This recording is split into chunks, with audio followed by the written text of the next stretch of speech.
What up, Wizards? It's Dev from the place we like it of Magic. Happy Tuesday to you. Sitting down to record a couple of videos, actually, and that means that you and I both get to look at some brand new Modern Horizons cards. Good stuff in the batch today. That's kind of hype. And using a brand new site, also a little bit hype. It's mtgset.review if you're interested. I got a mysterious email about it. Had never heard of the site. Pretty sure the email came from the person that made the site, but whatever. Figure we'll try it for a video. Site seems kind of slick. We'll see how it works out. But if you don't mind, let's go ahead and jump into it. Because again, kind of a lot to talk about today, starting with, of course, the commons and uncommons. Usually these are in kind of, I guess, ascending order, if you want to put them that way. They tend to get a little bit better as we go through them. But I actually think this first one, Consuming Corruption, is, it's doable. It's 2 black mana for an instant. Consuming Corruption deals X damage to target creature or planeswalker, and you gain X life, where X is the number of swamps you control. So a corrupt, I guess, that can't hit players. So it's 4 mana less. That's kind of a lot of mana less. As it stands, it's like a Pharika's Cure or a Sorin's Thirst or like a spell like that, but it scales, so it's just better than those spells for the most part. So I kind of like it, and I actually think it might have a little bit of a shot as a removal spell in Modern, but I'm probably pretty wrong about that. Speaking of removal spells, here's Lethal Throwdown, kind of a Bone Splinters variant here, a black mana for a sorcery. As an additional cost to cast it, sacrifice a creature or sacrifice a modified creature. Destroy target creature or planeswalker. If the modified creature was sacked, you also get to draw a card. Just, again, a neat little version of this effect. Annihilating Glare, Bone Splinters. There's like 5 more of them I could name, but still, it's one of these. But I really like the extra kind of gravy on this one. It's cool to be able to draw a card when you do this. They are giving us a lot of aristocrat stuff in this set, right? I can't complain about that. You know, we saw that 3 mana goblin that like tap, sacrifice a creature, make a treasure token. That's awesome for aristocrats, especially in Commander. Only in Commander, but I'm excited about it there. You know, we saw that like Corrupted Conviction with Flashback, that variant. A lot of great sacrifice stuff, so I just need to tear all of my Commander decks apart and put them back together. Quest for the Necropolis is up next. This is a single black mana for an enchantment with landfall. Whenever land enters the battlefield under your control, it gets a quest counter. This thing does.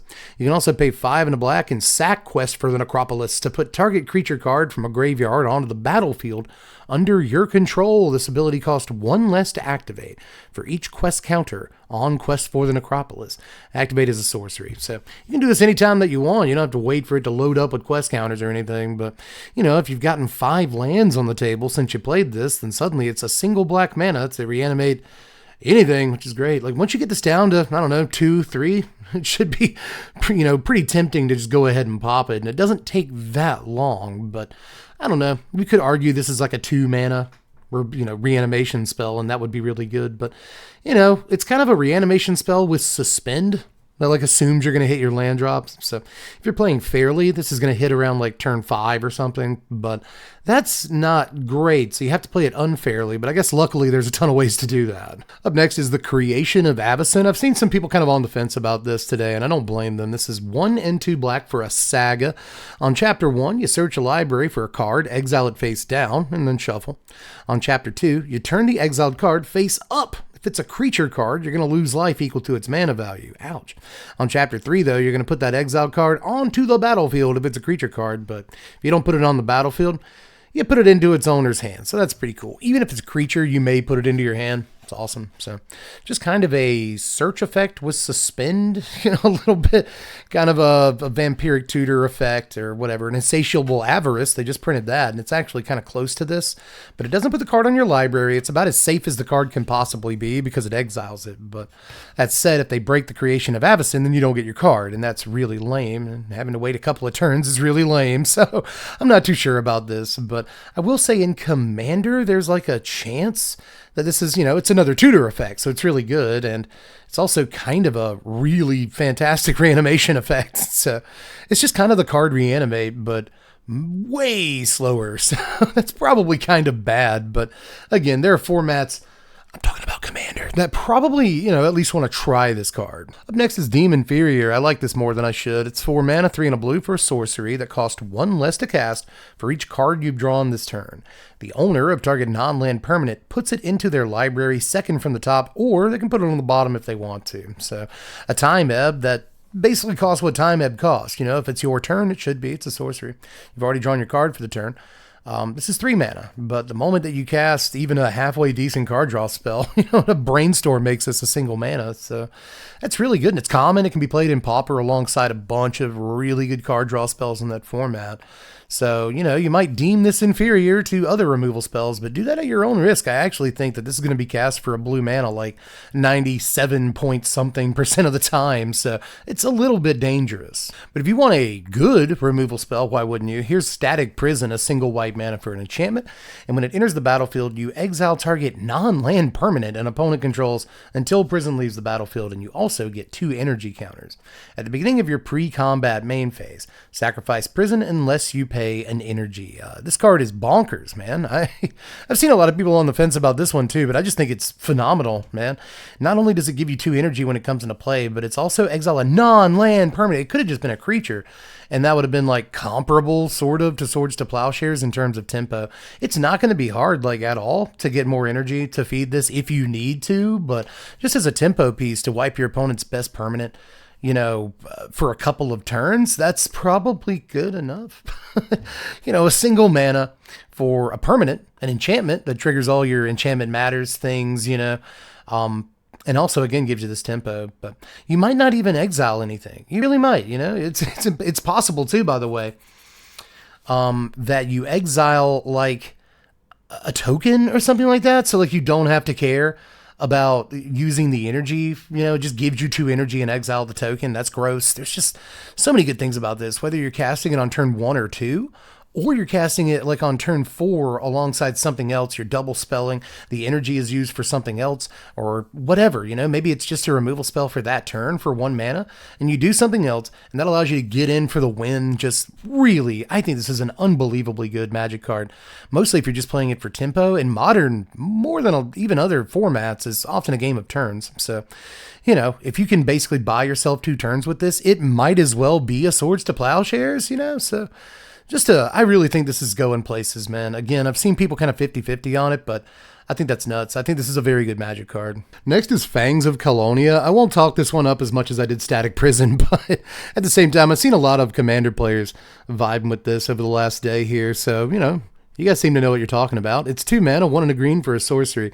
Put a +1/+1 counter on target creature you control, then double the number of +1/+1 counters on each creature that had a counter put on it this way. You can also overload this for 4 and 2 greens. So that means it's going to hit all of your dudes and double all of the counters on them. That's absolutely gross. So this is going to be 2 mana for 2 counters some of the time. But if you play it that way, you're kind of doing it like wrong, you know? So that's not great. What you should do is, if you're just going to cast this on one guy, you should put it on a guy that already has like 3 counters on him, and then he gets enormous all at one time. Kind of sucks. This is a sorcery. If it was instant speed, you could really blow people out with it, but as far as sorcery speed goes, I think it mostly confines it to the commander table, but it's going to be really good in any decks that care about +1/+1 counters, and I hear there are more than a few of those. Let's take a look at Planar Genesis next here. This is a green and a blue for an instant. Look at the top 4 cards of your library. You may put a land card from among them onto the battlefield tapped. If you don't, put a card from among them into your hand. Put the rest on the bottom of your library in a rando order. So Growth Spiral, it's actually Impulse and Growth Spiral at the same time. So you can cast this and just Impulse and put the card in your hand, or you can cast this Growth Spiral, but you can't do both. You can't get a land and a card. So worse, I think in some cases this is going to be a worse Growth Spiral, but it's still a good Magic card. I think on a lot of, you know, axes, it's a fine thing that some decks may elect to play, but again, I think Growth Spiral is just like drop a land from your hand, so you already have to have the land in your hand. But if you do, then like draw a card, drop a land is just going to be better, I think, most of the time. But the last lower rarity thing I want to look at is Consigned to Memory. You see it's in a different language on screen right now, so let's fix that in editing. Go editing dev. Hopefully he did his job. But basically, this is a 1 blue mana for an instant that counters a colorless spell or a triggered ability, and you can replicate it for a single colorless mana, or a single mana of any color, really. And replicate basically means that you can copy the spell for as many times as you pay the replicate cost. So neat. I think what this is supposed to do is, since it counters a colorless spell and a triggered ability, it's probably supposed to cast like counter huge Eldrazi, and then for a 2nd mana counter the cast trigger that they usually generate, right? So that's tidy. That'll help a lot. Good to have a safety valve. But Storm is also a triggered ability. I had to make sure I looked that up. You see, I don't know if I've cut it off here, but Storm is up here. Storm MTG Wiki is up here in my bar.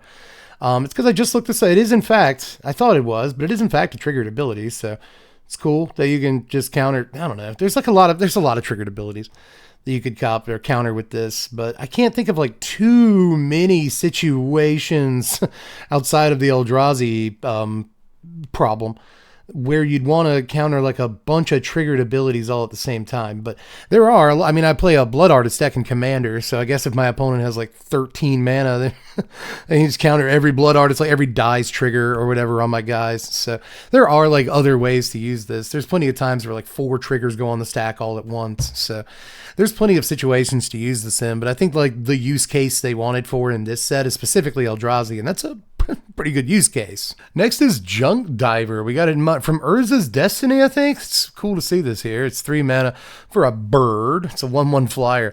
And when it dies, return another target artifact card from your graveyard to your hand. So this is a Workshop Assistant. It's like the exact same text as Workshop Assistant, but Assistant doesn't have flying. I think it has an extra point of toughness too. Or it's a Mirror Retriever. Mirror Retriever costs 2, and it has this exact line of text, but again, doesn't have flying.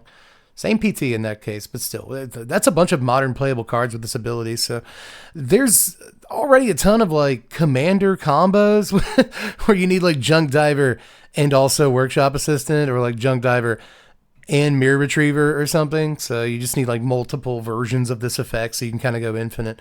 And now I guess it's like more possible to do those in Modern than it currently was. I don't think it's going to matter, to be honest with you, but it's still kind of neat that like, you know, Junk Diver is copies 5 through 8 of Assistant, or maybe copies 9 through 12, whatever it is, of Mirror Retriever and Workshop Assistants. Really makes your combo deck like much more streamlined and able to work. But again, I'm not sure it's going to really matter. But Junk Diver is really, really cool. I've liked it since Destiny, so good to have it, I guess. Also reprinted into Modern for the first time is Decree of Justice. This is 2 and then 2 white, but also double X for a sorcery. You can create X 4/4 white angel creature tokens with flying. You can also cycle this for 2 and a white, and when you cycle it, you can pay X. If you do, create X 1/1 white soldier creature tokens. This used to be a feared card, man. This used to be like a $10 plus. I feel like there was a point where Decree was almost $20. Just a banger card in Standard, dude. Like especially for a while there. But it's now an uncommon. It's downshifted to uncommon, and that's wild to me, dude. Decree of Justice is uncommon. What kind of world is this? A world where Decree of Justice, even though it's playable in Modern, will probably still not see much play. You know? Sorry about that, but one thing I will say is that I've probably only ever once in my life seen somebody make angels off of this. I think it's actually a grand total of 3 times to my actual memory now that I really get the brain folds to start like thinking about it. But in any case, mostly you see people cycle this because cycling can't be countered outside of a thing that, you know, specifically counters these kind of abilities. But still, mostly cycling can't be countered, and so you just end up making like realistically like 5 soldier tokens and draw a card, and that's really good. Like I've seen a lot of people just make like 1 or 2 soldier tokens off of this and draw a card, and that can sometimes be great, even like in your control decks. So it's cool to have this, but I think we are like kind of past the point where Decree of Justice is powerful enough for Modern. But like who knows? You know, maybe this will be like a 1 or 2 of, more likely a 1 of, in like the blue-white control decks in Modern, because those are a thing, and they could leverage something like this, I think, pretty well. You know, late in the game, you just blast them, make 2-3 angels, and get in, right? So I don't know. I've always liked Decree, and again, it's just kind of weird to see it as an uncommon, but I guess I'm happy for the downshift at the end of the day. But the last new card reprinted into Modern is Sven's Reclamation. It's been reprinted in like, I don't know, 70 Commander products. A little hyperbolic, but not that much when you think about it. 3 mana, 2 and a white for a sorcery. Return target permanent card, mana value 3 or less from your yard to the battlefield. If this spell was cast from a graveyard, you may copy this spell, and you may choose a new target for the copy. This has flashback 4 and a white. Even I own a copy of Sven's Reclamation. I don't know every card that's ever been printed into a Commander product, For instance, you guys got on to me yesterday because I didn't realize Blastoise was a reprint. Sorry about that. I kept saying like, man, this card looks really good. This is a mistake. This could even be legacy playable. And it's like, yeah, it is legacy playable actually, Dev. So actually point in my favor, I argue, for that one. But still, you know, Sabine's Reclamation. I don't know how much like work this will actually do in Modern. Probably exactly zilch, right? But it's mono white ramp. Some people use it for that, I guess, whatever.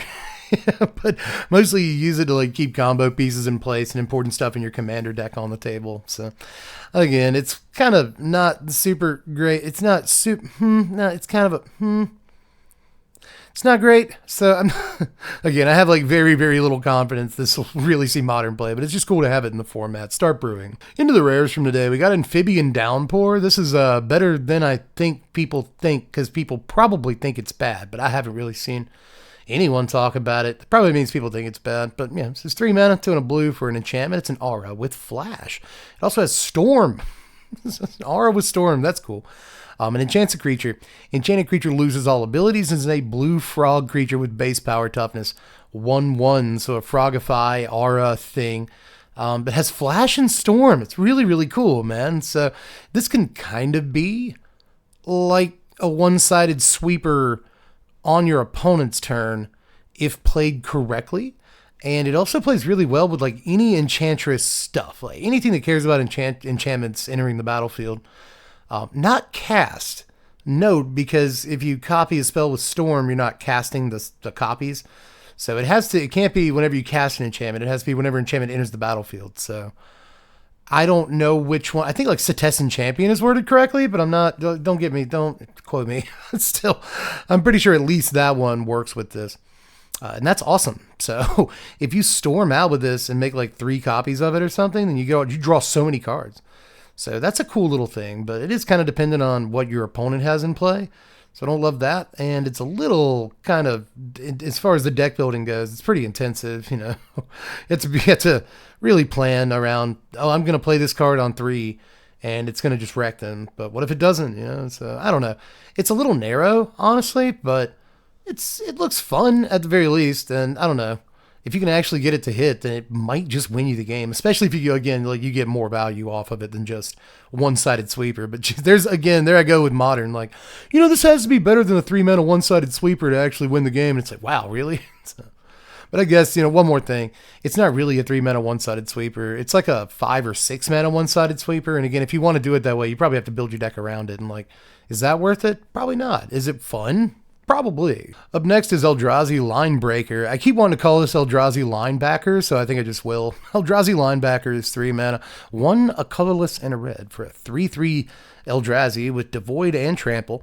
At the beginning of combat on your turn, target creature you control gains haste and gets +X/+0 till end of turn, where X is the number of Eldrazi you control. So it's kind of like a Reckless Stormseeker, but better theoretically. Like if you can actually cast it. So I don't know, like maybe you do like Ugan's Labyrinth or whatever it's called, like the thing that you put a 7-mana thing up under, colorless 7-mana spell up under, and it taps for Soul Ring mana or whatever.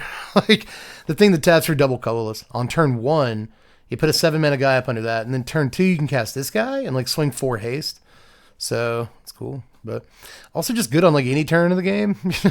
Like when you do cast like your Ulamog or whatever, this can give it haste, and that's pretty relevant, I think, a lot of the time. Like you got to think, this isn't just Reckless Stormseeker, because you got to think about like what is it giving haste to, you know? And so like that's great, and it's also the number of Eldrazi you control. So like if the creature it's giving haste to is Eldrazi, then it's always like +2/+0. So not like the most exciting looking card in the world, but I think it could also be much better than it looks. But I don't know. When I picture like the Eldrazi deck in Modern, I don't really picture it being like an aggro deck, but like I could be super wrong. Next is Party Thrasher, 2 mana, 1 and a red for a lizard wizard. It's a 1/4. Non-creature spells you cast from exile have Convoke. At the beginning of your pre-combat main phase, you may discard a card. If you do, exile the top 2 cards of your library and choose one of them. You may play that card this turn. This card's bonkers. You know, this card's pretty good, dude. Unboltable. That's pretty sweet right there. You don't see a whole lot of red 2 mana 1/4s. Is this the first one? I don't think so, but that was my drawer. Owl, RIP my wrist. Seriously, yeah. But still, yeah, this has two really, really good lines of text on it. It just gives you a card every turn. You have to discard, right? You do have to discard, but there's plenty of ways to turn that into an upside. Either way, though, this gives you like incredible card selection every single turn. And also, you know, is cost reduction. Like, how is this not one of the best cards in the entire set? You can tell we're getting towards the end of the day because I'm freaking out now about this card at the very least. So I just really, really like this thing. I think they pushed this to be modern playable.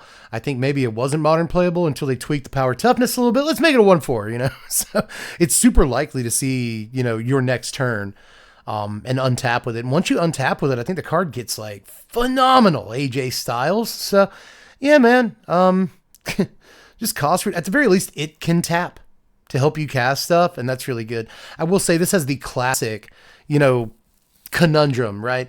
It wants you to cast non-creature spells. So it wants you to play non-creature spells in your deck, but it also has Convoke, you know, on it. So that means it also wants you to play creature spells in your deck. So there's plenty of ways to solve that by playing spells that create creature tokens and then Convoke to make more cost reduction for more spell, you know, token creating spells. And there's plenty of ways around it, but it is still like a deck building concession you have to think about because it's a creature that cares about non-creature spells. And that's always a bit awkward. So gotta bring that up, but still, all things considered, man, I think this is easily one of the better cards of the day, and I hesitate to call it one of the better cards in the set, but like, it's just so much work, dude. Drawing cards and cost reduction is a ridiculous combination. You have to be wary of that. Now, very likely, the best card of the day was Vexing Bobble. This is just a single mana for an artifact. Whenever a player casts a spell, if no mana was spent to cast that spell, counter said spell. You can also pay 1, tap it, and sack it to draw a card. Absolutely disgusting, dude. I think they may have fixed mana. They may have fixed magic. Like all in this one fell swoop, dude. So kind of excited about this, man. There's a lot that this just kind of stops cold, especially in the formats where it matters most. In modern, legacy, vintage. This is going to see all the play in the world. And I actually think it's kind of main deckable. Especially in certain decks. Like a lot of people have been talking about main decking it in Urza's Saga in Modern, which makes all the sense in the world, you know, but I think it's main deckable in other stuff, mostly because it can draw you cards. It's kind of an egg, and so like artifact heavy decks might care about it. Affinity decks might care about it because it just kind of like, well, actually, I don't know about Affinity. It might be really good like in the beginning of the game to kind of set up, but you know, by the time you're Affinity for artifacts and you're not actually paying mana for any spells, it kind of sucks. But I guess in that way it works against Affinity, but it also works against like every free spell and everything that could be potentially cast for free that's ever been printed. And a lot of really relevant ones have been printed just in the last few years. So again, man, this is a massive peace of mind for a single mana. And you can even play like multiple copies pretty easily in your deck because it sacks to draw a card, you know? So if you draw another copy, like no big deal, right? Just like kind of cycle it, right? Because it's 2 mana. You basically 2 mana, discard this card, draw a card. And that's more or less what this says. It's just not instant speed. So well, the activation is for what that's worth. But yeah, you get what I'm saying. Just really not a whole lot of opportunity costs to this. So especially if you are trying to play a bunch of artifacts, I could definitely see just slotting this into any old thing, but mostly as a sideboard card. This is going to have a lot of life for the rest of time. And every time they print, you know, a free effect from now on, it'll be a little bit safer so long as they print it into Modern, right? It's going to be a lot safer. So I don't know, just really, really, really like that they did this. I feel like it's like 25 years too late. They probably should have printed this in alliances alongside Force of Will, you know, Pyrotechnics, but Contagion and all those other free spells. But free spells have been some of the best things you can possibly do in Magic since they started printing them. What, 96 was alliances. So yeah, we've needed this for more or less the entire time. So yeah, we've got it. It's probably the most impactful card in the entire set. It could easily be that way. Now there's one more card that I want to look at today because it kind of like just came out as I started recording this and I'm pretty excited about it. You very likely can't read it on your screen right now, but if I try to make the card any larger, this happens. Just fills up the entire screen. So I'm sorry about that. What we're going to do is look at Ugan's binding here. This is 2 and a blue for an instant with Devoid. Return target non-land permanent you don't control to its owner's hand. Whenever you cast a colorless spell with mana value 7 or greater, you may exile binding from your graveyard. When you do, return each non-land permanent you don't control to its owner's hand. So I don't know if you guys have heard of this card. It's pretty obscure. Not many people have heard of it, but there's a little card called Cyclonic Rift, especially, you know, Commander players who are in the audience right now. I know you guys have never heard of this card in your life. I am being like super sarcastic, but this is just just like a better Cyclonic Rift, man. Like it's good tempo up front too, you know. It's 3 mana for Boomerang. Which isn't like the best. It's not great, but it's like it's passable tempo in the early game. And then when you do cast, you know, your Ulamog, your Kozilek, or like whatever you're scheming on over there, then you just win. Like you win the game even more. Like, is this too much win more? I don't know. But it's cards like this that made me say, like when we looked at the, you know, Reckless Stormseeker, a guy, you know, Ulamog's linebacker or whatever it's called. I said, like, I don't picture the deck being aggro. I picture the deck, you know, utilizing cards like this a little bit more, I think. So, and also, again, this is another one where if you store an Ulamog up under an Ugan's Labyrinth or something like that on turn 1, then you can cast this turn 2 like fairly easily. So that's cute. Still, there's just so much about this card, bro. Like once you actually do cast your big dumb monster, like if the cast trigger and the Eldrazi that you're casting isn't gonna win the game by itself, then like this card just wins the game. Like, so it's just very, very, very stupid. Also this trigger, it's a trigger, right? It can't be countered. Again, we've already had this conversation, but it can't be conventionally countered, I should say, which is also so stupid. So, like, just a bomb of a card right here, and I'm not sure how playable it's going to ultimately be in, like, Modern, but I would not be surprised if it was incredibly playable. Like, scale of 1 to 10, like 7.5, 7.75. I think it's definitely getting there, and you have to be really good to be playable in Modern, and I think this is, like, as close as it gets. Now, in Commander, a little bit harder, obviously, to, like, facilitate than a Cyclonic Rift, but just as devastating. I mean, don't you want a second copy of Cyclonic Rift in your deck? And like, yeah, there's a lot more deck building concessions you have to consider if you want to play this in your deck with Cyclonic Rift, but like make them, you know what I mean? I think it's probably totally worth it. But that's all them spurlers for today for Modern Horizons 3. We're rounding the corner on this bad boy right now. We don't have a whole lot more cards left to spoil in the set, but after that, I'm going to do sleepers. We're going to do top whatever, top 10, top 25 more likely. And then it's on to other bigger, better things even. You know, we got Bloomburrow spoiler season coming up in like a month after this. So, you know, make sure you stick with the channel. There's a lot going on. And there's at least like one more spoiler video after this. And we'll try to actually make the couch for that one. Won't that be nice? But appreciate you guys riding with me this spoiler season. You know how much I love that. So I'm going to keep pushing into it here, talking about some Magic cards. And hopefully you guys keep showing up. Anyway, just let me know how you felt about all the takes today. Let me know if I today missed something that's actually a reprint. I'm sorry about Blastoise again. But I will, again, point in my favor. I knew that card's stupid, and apparently the card is very, very stupid. But anyway, guys, just give me all your takes down there in the comment section. Check out the like button. Check it out. Just look at it really hard, and then maybe, if you feel like it, click it and see what happens. See if it gets froggy. I don't know what happens if you touch it. But I don't know. Just see for me and then report back to me. Aside from that, sub to the sandwich, and of course, check out the Patreon. $1 a month to support the content. That's all I ask. I'm worth $1. Come on, man. It does help out an awful lot and lets us do a lot more around here and all that. So appreciate it. Do the things, even if you don't consider doing any of those things. Just thanks for being here and all that. I'm Dev from the place. Thanks for watching, Wizards. Spread love and be kind.